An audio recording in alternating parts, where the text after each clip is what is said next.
হ্যাঁ। এখনো না দুটো চুল আছে। হায় রে বুড়া কপাল, এ 2 বিঘা জমিতে দুটো ধান গাছ লাগিয়ে দিয়ে বলছে চাষ হয়েছে। আর দেখো, হ্যাঁ। ওই দুটো ধান গাছ থেকে যে ফসলটা বেরোবে না, হ্যাঁ। সেটা কিন্তু 10 বিঘা জমি চাষ করবে। এটা যার ক্ষমতা আছে সে চাষ করবে। তোর বাবা একটা প্রোডাকশন করে মাল হাতিয়ে গেছে নেই।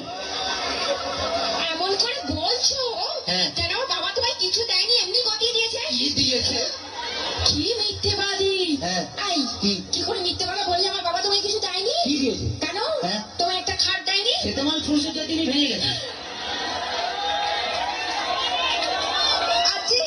আজকে একটা ফ্রিজ নিয়েছো? তাতে তো চা গরম হয়, কোনো মাল গরম হয় না। আজকে 50,000 টাকা করে করে নিয়েছো? আয় তোর বাবা কি চিটিং বাজ 49টা নোট জাল দিয়েছে। ভীষণ বাজে। কি হয়েছে? আমি আজই চলে যাবো আমার কাছে। শোনা একদম করতে নেই। বাঙালি না, বউ একটা রেখে বাইরে যা করবি তো। মানে? ও বুঝতে পারে, ছেলেরা বুঝতে পারেনি। আচ্ছা ঠিক আছে, হ্যাঁ। বলছি